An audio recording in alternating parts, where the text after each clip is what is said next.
नमस्कार. मी आज करणार आहे धपाटे.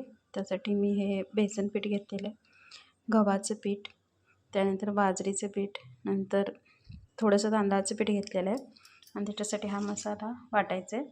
कोथिंबीर, मिरची, लसूण, जिरं आणि हळद आणि मीठ हे सगळं आधी मिक्सरला वाटून घ्यायचं आहे.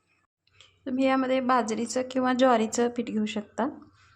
आणि आता हे सगळं मिक्स करून घ्यायचं आहे आणि त्याच्यामध्ये हा वाटलेला सगळा मसाला जो आहे तो टाकायचा. आपण अगोदरच मीठ टाकलेलं आहे, त्यामुळे मीठ टाकायची गरज नाही.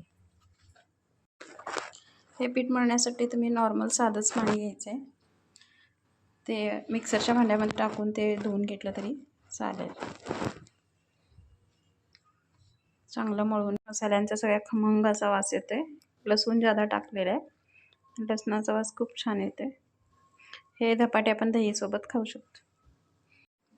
हे बघा, हे पीठ मळून झालेलं आहे. आता हे 10 मिनटं एका बाउलमध्ये काढून ठेवायचं आहे. 10 मिनटासाठी हे चांगलं मुरण्यासाठी हे काढून ठेवायचं. मी धपाटे करणार आहे त्यासाठी तवा तापत ठेवलेला आहे. हा एक रुमाल घेतलेला आहे आणि तो पाण्यात भिजवून घ्यायचा आहे. असा गोळा करून घ्यायचा आहे हव्या त्या आकाराचा आणि थोडासा हाताला पाणी लावून हे आपण असे थापायचे.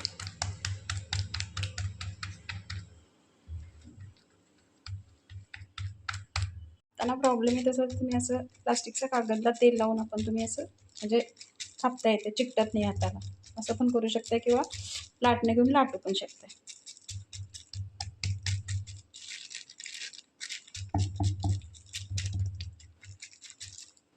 हे बघा माझं थापून झालेलं आहे. आता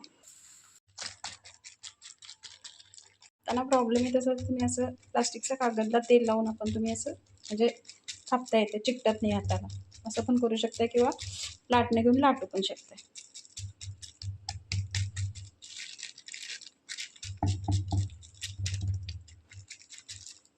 हे बघा माझं थापून झालेलं आहे. आता तर हे चोचलून टाकायचं.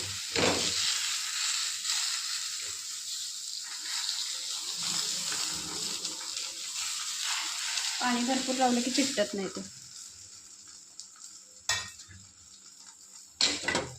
वरून थोडं तेल सोडायचं, असं झाकण ठेवायचं त्याच्यावर. गॅस थोडा मोठा करायचा.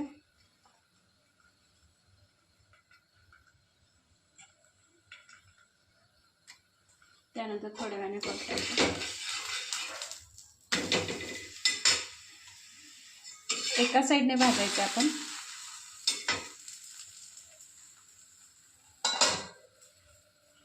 बघा, गरमागरम धपाटा खाण्यासाठी तयार आहे.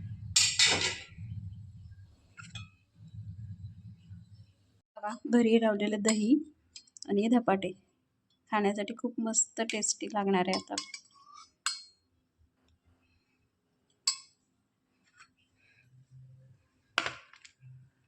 हे बघा, असे दही धपाटे तयार झालेले आहेत. खाण्यासाठी छान असे दोन्ही साईडने भाजलेले आहेत हे, आणि गरमागरम हे खूप छान लागतात. धन्यवाद.